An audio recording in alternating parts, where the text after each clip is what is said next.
উত্তর দাও, আমি যদি ভালো করে দিই সেটা কি হবে? না, তুমি কি অন্য কাউকে ভালোবাসো? বলতে হবে আমাকে। আমার কোনো রিলেশন নেই। রিলেশন আমার মনে হচ্ছে আছে। না, কোথাও কোথাও আছে।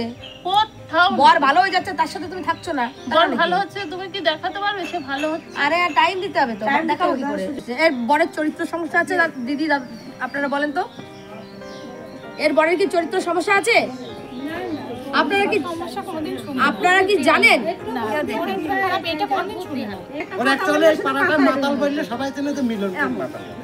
আচ্ছা, ওকে মদ খায় না, অনেক দুঃখে শাশুড়ি ফোন করে না, তার শাশুড়ি কিন্তু কাঁদছে। আজকে শাশুড়ি ভালোবাসে বলে নাতি ছেলে ঘরে নিয়ে গেল, এখনই বৌমা রেখে যাবো, শাশুড়ি একসেপ্ট করে নেবে, গ্রহণ করে নেবে, তাহলে সে কিন্তু ভালোবাসে। তার কিন্তু আর কেউ নেই। আছে দিদি, আর কেউ আছে? কেউ নেই। এই বাড়িতে যখনই ফোন করুক, আমার কাকি ফোন করুক আর বৌমায় ফোন করুক, আপনি যখনই ফোন করে তখনই আসে আপনি মেয়ে নিয়ে চলে যান। আপনি কিন্তু এই প্রতিবাদটা করেন না। ও যখন সমাধান করো না কেন এসে? হ্যাঁ, শাশুড়ি একটু কিপটে আছে। কিপটে কাদের জন্য? ওদের জন্য। এই যদি 2 পয়সা গুছিয়ে রাখে, কাদের জন্য রাখছে? ওদের জন্যই রাখছে। তাহলে এ কেন বুঝছে না? এ কেন এক কথা ডিভোর্স নাই, ডিভোর্স চাই, বাচ্চা দিয়ে দিক, বাচ্চা ওর ঠাকুমা। তুমি ছেলে দেবা না, তুমি খালি ডিভোর্স দিবা, তাই তো? এর কেস নিয়েছো কেন? এর কেস নিয়েছো কেন? এর কেস নিয়েছো কেন? এবার আমি বলছি আমার বেবি 6 মাসের, তোমার মা তো আজ অব্দি বলতে পারবে না আমি একা বাড়ির বাইরে গেছি কোথাও। আমার বাবার বাড়ির থেকে আমি একা বাড়ির বাইরে বেরোই না, আমি পাড়ায়ও খুব কম বেরোই। তাহলে তোমার ছেলে এত বড় কথা আমাকে কেন বলবে? ঠিক, এটা খারাপ খারাপ বলেছে। সবার সামনে বলছে আমি মৌসুমীর সাথে থাকবো না, আমার মৌসুমীকে ভালো লাগে না। আচ্ছা, তারপর এরকম ভাবে চলছে। আমি বাবার বাড়ি যাই, আবার আসি, আবার যাই, এরকম তো আমি তখন এদের আশায় থাকি। কিন্তু এই একটা বছর ধরে ওনারা না বৌমার খোঁজ নেয় না নাতির খোঁজ নেয়। তাহলে আমি একটা বছর কি করে চলছি? আমার কথা আমি খারাপ। 1 বছর ধরে বাবার বাড়ি রয়েছো? হ্যাঁ, 1 বছর ধরে বাবার বাড়িতে রয়েছো। এর মধ্যে এই বাড়িতে এসেছিলে একবারও? একবারে এসেছিলাম, আমার মা আমাকে দিয়ে গেছিলো, বুঝতে বলছে থাক মা, যা হওয়ার হয়ে গেছে, মেনে নিয়ে সংসার কর। তা বলছে ঠিক আছে মা, তোমাদের কথা মেনেই আমি থাকলাম। কিন্তু সেই সেম ব্যবহার আবার হলো। কার সাথে? আমার বরের সাথে। তোমার বর নিয়ে সমস্যা, তাই তো? বর নিয়ে আমার মেন সমস্যা। ও ডাইরেক্ট আমাকে বলছে আমার সাথে থাকবো না, তাহলে আমি কাকে নিয়ে সংসার করবো? আচ্ছা, তুমি তোমার বরের সাথে সংসার করতে চাও, শাশুড়ি শ্বশুরের সাথে নয়? এবার শাশুড়ি শ্বশুর তো সেটা আমার থাকবে, কিন্তু আমার স্বামীও তো আমার দরকার। আচ্ছা স্বামী, শোনো, একটা টাইমে মানুষের ওঠানামা জীবনে আসে, কিন্তু এই টাইমটা দিতে হয়, একটু সবুর করতে হয়, সব আবার অ্যাডজাস্ট হয়ে যায়। আমি নিজেকে দিয়ে রিয়েলাইজ করি, আমি নিজেকে দিয়ে বুঝি। ছেলেটার একটা কিছু হলে ডাক্তার দেখাতে চাইবে না। এমনকি আমি যখন বাড়ি যাই, আমার হাজব্যান্ড তো বিদেশ থেকে এসেছিল, আমি ঘরে কাজু বাদাম কিশমিশ ছেলের জন্য খাবার নিয়ে এসছে। তাহলে তোমার নাতির খাবার তুমি গিয়ে দেখে এসে দিয়ে আসতে পারতে, সেটা ওনারা বিক্রি করে দিয়েছে। তাহলে ওনাদের মন মানসিকতা কতটা নিচু হলে নাতির মুখের খাবার বিক্রি করে দিতে পারে? তোমার নাতির খাবার তুমি বাড়ি নিয়ে যাও, যে মৌসুমী আজকে আমি নাতি দেখতে এসেছি, তুই খাবারগুলো ধুয়ে এসেছিস, এনে তোর ছেলের খাবার। এটা তো উনি পারতো, উনি না যাক ওর বাবা তো পারতো। তা না করে ওর বাবা বিক্রি করে খেয়েছে সেগুলো। আচ্ছা, দোকানে গিয়ে বিক্রি করছে, আবার আমাকে বলছে যে আমি যে টাকা দিয়ে কিনে নিয়ে এসেছি তার থেকে 1 গুণ টাকা আমার লস হয়ে গেছে, কম দামে বিক্রি করতে হয়েছে। কোন জায়গায় থাকতো? আগে মুম্বাইতে থাকতো, ওখান থেকে নিয়ে এসেছিল খাবার? ওখান থেকে নিয়ে এসেছিল খাবার। আচ্ছা, তুমি এখন কি চাও? আমি ডিভোর্স চাই, যদি আমি এভাবে সংসার করতে পারবো। যে স্বামী সন্তান, বোর প্রতি তো দূরের কথা, নিজের সন্তানের প্রতি যার টান নেই, আজকে বউ ছেলে মেয়েকে খোঁজ না নিয়ে সে পিকনিকে কি করে যায়? মানে কি তুমি নেই বলে সে কি শোক করবে, এখানে মাথা ঠুকবে রকম? একবার খোঁজ নিতে পারত। তা আজকেই খোঁজ নিতে হবে, যেদিন পিকনিকে গেল সেদিনকেই তোমার খোঁজ নেবে। এতদিন কি করেছে? এতদিন কি করেছে সেটা বলো। পুজো গেছে, পিকনিকের কথা আসবে কেন? দিদি বউ ছেলে মেয়ের খোঁজ না নিয়ে সে পিকনিকে চলে যায়, আশ্চর্য কথা তো। এ তো আচ্ছা, এ তো বোকা। ও আসলেই ও বোকা। ও বোকাই আছে। এই ব্যবহারটা করেছে। এই কি ব্যবহার করেছে তোমার সাথে? তোমার সাথে কি ব্যবহার করেছে? শ্বশুরই তো খারাপ ব্যবহার করেনি। শ্বশুরের খারাপ ব্যবহার করেছে? ওনার মতো খারাপ ব্যবহার করে। উনি কি খারাপ ব্যবহার করেছে তোমার সাথে? উনি ছেলেকে প্রশ্রয় দিয়েছে। হ্যাঁ, ছেলেকে প্রশ্রয় দিয়েছে। আমি ওনার একটা ছেলে, তোমার ছেলে হয়েছে তো? তোমার ছেলে হয়েছে তো? ওনার একটা ছেলে, ওনার অত বড় ছেলে মারা গেছে, ওনার একটা মাত্র ছেলে। তুমি ভালো বৌমা, এখানে কি সমস্যা তোমার? তুমি ডিভোর্স দিয়ে যাচ্ছ, তোমার অন্য কোনো সমস্যা আছে? দেব না, আমার ছেলেও দেবে না ডিভোর্স। অন্য কোনো সমস্যা আছে? আমরা বউ নিয়েছি সংসার করানোর জন্য, আমরা ডিভোর্স করানোর জন্য বউ আনিনি। তাহলে বউ নাতির খোঁজ রাখতে হয় যে তারা কোথায় আছে। এবারে শুধু রাখি না, রাগ করে সত্যি কেন কথা রাখুনি? এবার রাখুনি না? এটা অন্যায় হচ্ছে কিন্তু। রাখুনি। আমি বিয়ানকে বলা দিদি, আমি কিন্তু কার ফোন করব, যদি কোনোদিন আমার ইচ্ছে হয় তাহলে আমি ফোন তুমি করব। কোনোবারই রাখুনি। আচ্ছা, ঠিক আছে? বরকে যদি ভালো করে দিই আমরা, হবে? নো ভালো হওয়া না, ও ভালো হলে এতদিন হয়ে যেত। আরে তোমার কথা এখানে শুনবো না, আমি যেটা বলছি সেটার উত্তর দাও। আমি যদি ভালো করে দিই সেটা কি হবে? না, তুমি কি অন্য কাউকে ভালোবাসো? বলতে হবে আমাকে। আমার কোনো রিলেশন নেই। রিলেশন আমার মনে হচ্ছে আছে, না, কোথাও নেই। কোথাও আছে। কোথাও বর ভালো হয়ে যাচ্ছে, তার সাথে তুমি থাকছো না, বর ভালো হচ্ছে, তুমি কি দেখাতে পারবে সে ভালো হচ্ছে? আরে টাইম দিতে হবে তো। দেখাবো কি করে? দেখাবো কি করে? সে ভালো হলো না, দেখাবো? আমি বলছি না আমি ভালো করে দেবো, ভালো করে দেবো। এইটুকুর জন্য কারো সংসার ভাঙে না। তুমি এর কেস নিয়েছো কেন? এর কেস নিয়েছো কেন? এর কেস নিয়েছো কেন? ওইখান থেকে সব খুঁজে আসলাম তোমার বরের সম্পর্কে, জেনে আসলাম। ওইখান থেকে সব জায়গা থেকে শুনে আসলাম তোমার বরের সম্পর্কে। এই যে এতগুলো মানুষ এসেছে, এর বরের চরিত্র সমস্যা আছে দিদি? আপনারা বলেন তো, এর বরের কি চরিত্র সমস্যা আছে? আপনারা কি জানেন? আচ্ছা, এগুলো কি আমি ভাড়া করে নিয়ে এসেছি? এগুলো কি এনারা ভাড়া করে রেখেছে? আজকে এনারা কি জানতো যে আমরা আসবো?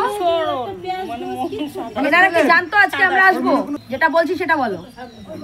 এরা কি জানতো আমরা আজকে আসবো? কেউই জানতো না। তাহলে কেউ জানতো না নিশ্চয়ই, এরা আসেনি, ভাড়া করে আনেনি। দেখো, পাড়ার লোক ভালো মন্দ দুটোই বলবে, সবই ঠিক আছে, কিন্তু সংসারটা তো আমি করেছি ওর সাথে। আচ্ছা, তুমি ডিভোর্স চাও তাই তো? দিদি ডিভোর্স দিয়ে দিতে বলেন, ডিভোর্স দিয়ে দিতে আমরা বলেন। তো চাই বৌমা থাকুক। বৌমার হয়তো সিটেল, বৌমা সিটেল মানে কি? ও তাই মাথা খারাপ। বৌমার মানে বলে না, অতি বড় ঘরণী না পায় ঘর, অতি বড় সুন্দরী না পায় বর। হ্যাঁ। এর যা পরিস্থিতি হবে, ওর মার সামনে বলে দিচ্ছি, এখানে চলে আসো, তোমার সাথে কথা বলবো, চলে আসো। আমি জানি তো তুমি বিপদে পড়েছো, আমি জানি তুমি বিপদে পড়েছো। সাইকো পেশেন্ট, এই ব্রেনের ডাক্তার দেখাতে হবে। আচ্ছা, আমি তোমাকে কটা প্রশ্ন করবো। এই বাড়ি এর মা কি খুব খারাপ? এর বাবা কি খুব খারাপ? এরা একে কি অত্যাচার করে? এরা সেটাও বলিনি, আমি মা বাবার কোনো কথাই বলিনি। আচ্ছা, জামাই বলছে ওকে পছন্দ না, আমি শুনলাম, জানলাম জামাই বলছে তোমাকে আমার পছন্দ না। আচ্ছা দিদি, তুমি সেই পুরোনো দিনে ফেরতো, যে সময় তোমার নতুন বিয়ে হয়েছিল, সেই নতুন বিয়ে অল্প বয়সের সময় মানুষের অনেক জীবনে টানা পড়ে না আসে। হ্যাঁ আসে তো, সেটাকে গিলে ফেলতে হয়। হ্যাঁ কারণ মেয়ে মানুষ যদি ধৈর্য ধরে একটা টাইম সময় কাটিয়ে দেয়, সেই পুরুষ আবার সংসারে ফিরে এসে মন মতি ঠিক করে। হ্যাঁ তাই তো? আমি ঠিক বলছি তো? এত সুন্দর সংসার, ঘর করেছে, এই বাড়িতে যেটুকু জায়গা আছে সবই তো এর। হ্যাঁ এই বাড়ির নাতি ছেলে, এই কিছু যা কিছু করেছে সব কিছু এর। এর কিন্তু খুব বড় দোষ দেখাতে পারছে না। বর বলছে তোমার আমার পছন্দ হয় না, এই তো। শাশুড়ি সেই পরিপ্রেক্ষিতে বলেছে তুই ভাব আমার ছেলে মরে গেছে, তুই এই সংসারে থাকবি। হ্যাঁ বলেছি। বলেছে তো?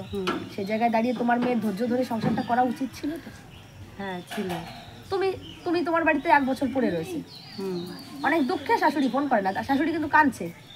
আজকে শাশুড়ি ভালোবাসে বলে নাতি ছেলে ঘরে নিয়ে গেল, এখনই বৌমা রেখে যাবো, শাশুড়ি একসেপ্ট করে নেবে, হ্যাঁ গ্রহণ করে নেবে। তাহলে সে কিন্তু ভালোবাসে, ভালোবাসি। তার কিন্তু আর কেউ নেই। আছে দিদি, আর কেউ আছে? কেউ নেই। তাহলে একে যখন ভালোবাসে, শাশুড়ি ননদের অত্যাচারে মানুষ গৃহবধূ ঘর ছাড়া হয়, বেশিরভাগ বাড়িতেই দেখা যায়। তো এই বাড়িতে তো সেরকম কিছু নেই। তুমি ওকে হেল্প করো, টাকা পয়সা দাও কিছু। হ্যাঁ, শাশুড়ি একটু কিপটে আছে। কিপটে কাদের জন্য? ওদের জন্য। এই যদি 2 পয়সা গুছিয়ে রাখে, কাদের জন্য রাখছে? ওদের জন্যই রাখছে। তাহলে এ কেন বুঝছে না? এ কেন এক কথা ডিভোর্স নাই, ডিভোর্স চাই, বাচ্চা দিয়ে দিক, বাচ্চাও ঠাকুমা। তুমি ছেলে দেবা না? তুমি খালি ডিভোর্স নিবা, তাই তো? তুমি ডিভোর্স নিবা তো? তুমি শুধু ডিভোর্স নিবা তো? তুমি কিন্তু ওই বাড়িতে থাকতে দেবা না একে। মা যদি শক্ত হয়, মেয়ে কিন্তু নরম হয়ে যায়। তুমি কিন্তু ওকে ওই বাড়িতে টিকতে দেবা না। তোমাকে পরিষ্কার কথা, তুমি বিয়ে দিয়েছো মেয়ে এই বাড়িতে থাকবে, তুমি 1 বছর ওকে জায়গা দিয়েছো, সেই জন্য কিন্তু ও আবার এত কিছু করতে বাধ্য হলো। তুমি যদি ওকে সেদিন থেকে বার করে দিতে, ও আবার উঠতো এখানে। হ্যাঁ উঠতো। তুমি আমার দুটো কথা আছে। হ্যাঁ বলো। আমি কাজে গেছি, হ্যাঁ সেই ইচ্ছাপুরে, তখন ওর শাশুড়ি ফোন করলো আমারে যে আপনার মেয়ে ঘরে শুয়ে আছে, ছেলেরও খাওয়াচ্ছে না, নিজেও খাচ্ছে না। ছেলে 3 দিন ধরে খায় না, জিভে ঘা হয়েছে। ঘা হয়েছে, ও তো ঠাকুমা, আমি তো দিদা,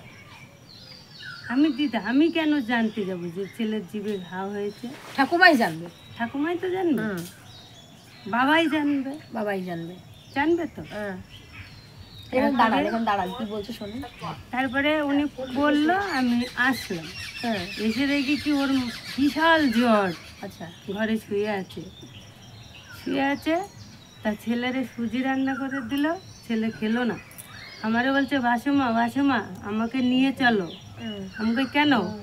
তাই আমাকে ডাক্তার দেখায় না এরা, আমার জিভে ঘা হয়েছে, আমি খেতে পাচ্ছি না। আমি একটুখানি যদি কিছু হয়, আমার পয়সা থাকার না থাক, তুমি তো মা, আমার নাতি নিয়ে আমি কোথায় যাব আমি জানি না। পাগল হয়ে যাও। আমি পাগল হয়ে যাই। সবার দুঃখের কথাই সবাই বললো। তা আমি নিয়ে গেলাম, আর দিদিরে বললাম কি, ও যখন বললাম তোমার সংসার করব না, তখন দিদিরে বলে গেলাম, দিদি আমার মেয়েরই দোষ, আপনার ছেলে ভালো, আপনার ছেলে ভালো। না, আপনি এই কথা বললেন না। আমি বলে গেলাম যে দিদি আপনি একটু ফোন টোন করবেন, আমি মাঝে মধ্যে নিয়ে এসে আপনার নাতিকে আমি দেখিয়ে নিয়ে যাব। আমি নিয়ে গেলাম, নাতিরা বৌমাটা যে শরীর খারাপ নিয়ে গেলাম, ওরা কেমন আছে না আছে, আমার জামাইটা তো একবার খোঁজ করতে পারতো। বলেন, আপনি বলেন। বলবো, সকালবেলা হইলে কাজে চলে যায়, ভোরবেলা সন্ধ্যে নাগাদ আসে, পুজো কালকার দিনে কে কোথায় থাকছে দেখা সাক্ষাৎ হচ্ছে না, আর অ্যাকচুয়ালি থাকে না ঠিকঠাক বাড়িতে, ভোরবেলা হলে কাজে চলে যায়।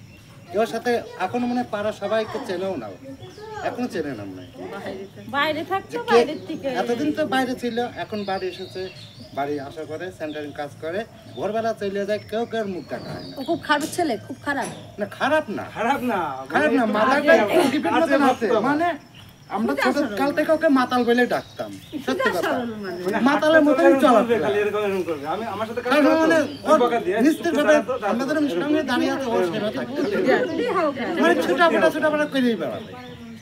ওর অ্যাকচুয়ালি এই পাড়াটা মাতাল বললে সবাই চেনে তো মিলন মাতাল বলে। আচ্ছা, ওকে মদ খায় না, ওসব না, একটু মদ পূজা হয়ে যায়, কথা বলা যাবে না যে খাই না বলে।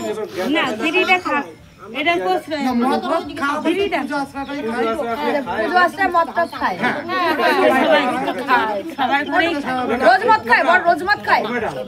আগে খেত না, ইদানিং ইদানিং হয়তো তুমি চলে গেছো বলে।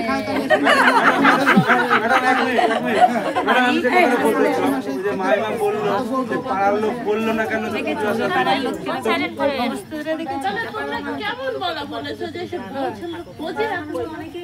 এইবার তোমাকে, তুমি বাড়িতে অশান্তি করে, তুমি যখন বাড়িতে অশান্তি করে দৌড়ে কে আসে, আমরা আসি বা আশেপাশে থেকে আসলে কি হয়েছে, বকাদি তোমাকে তোমার একই কথা, আমি থাকবো না, তুমি আমাকে পর্যন্ত সম্মান দাও না। ও শ্বশুর শাশুড়িকে দূরে কথা, আমাকে যে এই যে খেতে বসছে ওনাকে জন্য দেখেছে, আমাকে ডাকলো, আমাকে ডেকে নিয়ে আসলো, আমি দড়ি চলে আসলাম। তাহলে আসলাম, কি হলো, তুমি অশান্তি করেছো বাড়িতে, বৌমা চুপ করো, বৌমা তুমি চুপ করো, দেখছি কি হয়েছে। আমি আপনার ভাইয়ের সাথে থাকবো না, আমি আর এই সংসার করবো না, আপনার ভাই ভালো না, আমার ভাইরে তো আমি খারাপ পাচ্ছি না। আমার ভাই খারাপ যদিও থাকে, আমি কি বলবো তোমার কাছে যে আমার ভাই খারাপ? কথাটা বুঝবে, আমি তো ভাইকে শাসন করছি। তাহলে তোমাকে যখন থাকতে বলি, তোমার একটা কথা কিসের জন্য আসে যে আমি আর থাকবো না, সংসার করবো না? যাই হোক, আমি অত রাত্রে আসলাম। আর আপনার দোষ আছে, এই বাড়িতে যখনই ফোন করুক, আমার কাকি ফোন করুক আর বৌমায় ফোন করুক, আপনি যখনই ফোন করে তখনই আসে, আপনি মেয়ে নিয়ে চলে যান। আপনি কিন্তু এই প্রতিবাদটা করেন না। ও যখন ভয় দেখায়, আপনি ও ভয় দেখায়, নিয়ে যাও কেন তুমি? ও যখনই ভয় দেখায় আমি মরে যাবো, আপনি তখন নিয়ে চলে যান কেন? নিয়ে যাও কেন? ওকে বারবার নিয়ে যাও কেন তুমি?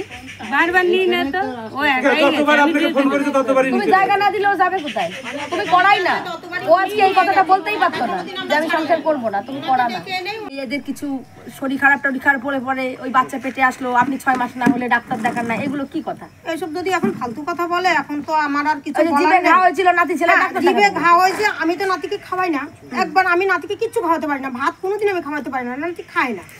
এবার দিয়ে তাহলে নাতির যে ঘা হয়েছে আমাকে তো বলতে হবে যে মা তোমার নাতির কিন্তু ঘা হয়েছে, খেতে পারছে না। আমি একটা কথা হ্যাঁ বলি, দাঁড়াও তুমি বলবা, তুমি মনে রাখো। হ্যাঁ, তারপরে এবার বলেছে, এবার দি ও শুয়ে আছে, খাচ্ছে না। দি নাতিকে আমি চান দান করালাম, করানোর পরে চান করে না, গা মুছে দিলাম, মাথা ধুইয়ে দিলাম। দিয়ে আমি বলছি দাদা তাহলে এখন কি খাওয়া? বলছে আমি খিদে পেয়েছে। তাহলে বিস্কুট খাও, আমি তো ভাত খাওয়াইতে পারি না। আমি 10খানা বিস্কুট খাওয়ালাম, বিটুনিয়া বড় বড় বিস্কুট, এই জায়গায় বসে খাইয়া দিলাম, খাওয়াই দিলাম। দিয়ে ওর মার কাছে দিলাম কি এই না এবার ঘুম পাড়িয়ে দে, ঘুম পাড়িয়ে। এবার বিকালবেলা উনি আসার পরে শুনছি বাচ্চার মুখে ঘা। তা বলছে আপনারও কিছু বলার নাই, আমারও কিছু বলার নাই দিদি, এই পরিস্থিতি আপনি আসেন, কয় বেলা না খেয়ে থাকবে? জিজ্ঞেস করুন, আমি দেখাইছি 3 বেলার ভাত ওনাকে দেখাইছি, জিজ্ঞেস করুন। আমি রাতেরটা রেখেছি, সকালে বেড়ে রেখেছি, মানে রাতের ডিমের ঝোল করছিলাম সেটা ছিল, বাটিতেই ছিল। আপনি জোর করতে পারেননি, বৌমাকে একটু জোর করে খাওয়াতে হবে তো। আমি ভাত না খেয়ে বউকে মুখে পর্যন্ত ভরে দিয়েছি, জিজ্ঞেস করুন। যদি ভালো না লাগে, কয় বেলা ভালো না লাগে মানুষের বলুন? শরীরটা যদি জ্বর আছে, যদি খেতে না পারে, শাশুড়ি মুখের মধ্যে ঠেলে দিচ্ছে, আমি 1 গাল 2 গাল তো খাওয়াই। এই দেখেন আমি চা করে দিয়েছি সামনে, যে বিস্কুট নে খাবো না, মুড়ি নে। কার শাশুড়ি আছে করে ভাত মেখে ঠেলে দেয় মুখে? এই দেখেন বউ আমার বাড়ি চলে যায়, সব নোংরা করি, যদি তুই আমি টেনে টেনে বের করি, কেচে কুচে শুকাই টুকাই নিয়ে এসে চোখের উপর ভাঁজ করি। তুই আসলে হয়তো দেখেন ও মা আর কেসে যখন, তাহলে আলমারিতে তুলে রাখতে পারবি? তাহলে বলুন, তোমার মেয়ের যা সংসারের সমস্যা, কিছুই না আমাদের সংসারে, কিছুই না, আমিও জানি ওই জন্য কিছুই না আমাদের সংসারে, কিছুই না। না, ওর জীবনে সুখ নেই তো, আমি তো বলেছি সুখ নেই, ও জীবনে সুখ নেই। না আমাদের সংসারে কিছুই না। হ্যাঁ, হয়তো একটু আমাদের অভাব এইটা। রিনা জল দাও তো, কোনো সমস্যা নেই। না হ্যাঁ, না, আমি চাই এই মেয়ে এখানে সংসার করুক, ওর ছেলে ওর বরকে যা সমঝোতা করার, ওর বরকে টাইট দেওয়ার দায়িত্ব আমরা নিলাম। সংসার করবে কি মেয়ে? বল কি করবি তুই আগে এবার বল, আমি সেই বুঝেই কাজ করবো। এবার মানুষ করবি না, তোমার বরকে দায়িত্ব দেবে, আমরা তো দায়িত্ব নিচ্ছি না। তো বরের দায়িত্ব আমরা নেব। এই এখানে আসো, এই এখানে আসো, আমরা তো সংসার ভাঙি না। তুই তো সারাক্ষণ ওনার ভিডিও দেখিস, তুই তো কারোর ভিডিও দেখিস না। আরে এখানে আসো। হ্যাঁ, ও প্রত্যেকবার বানানো সে আহা প্রত্যেকবার তো তোমরা করেছো, আমরা করেছি, এনারা তো ছিল না। তোমাকে এই চান্স তো তোমাকে দিতে হবে, এনাদের তো একটা chance দেবো কাকা। আরে আমরা দিতে এসেছিলাম হবে, নাকি? এখন আরেকবার দিতে হবে। তুমি নিয়ে এসছো লোকটা, আমরা আনিনি। দিদি আমি একটা কথা বলে যাচ্ছি, ও জীবনে অনেক সুখী হবে এই সংসারে থাকলে। হ্যাঁ হবে তো, আমি বলছি, কিন্তু ওকে বেশি সাপোর্ট করা যাবে না। তুমি ওকে বেশি সাপোর্ট করবে না। যদি বাচ্চা সেটা আমরা বুঝে নেব এরপর থেকে, ঠিক আছে? শাশুড়িকে কি করতে হয় সেটা আমি বুঝে নেব। ডাক্তার দেখাবে না, বৌমাকে যত্ন করবে না, ওর বড় যদি একটা কিছু করে সেটা আমরা বুঝে নিচ্ছি। কিন্তু এই সংসারটা এত ভালো সংসার ভেঙো না।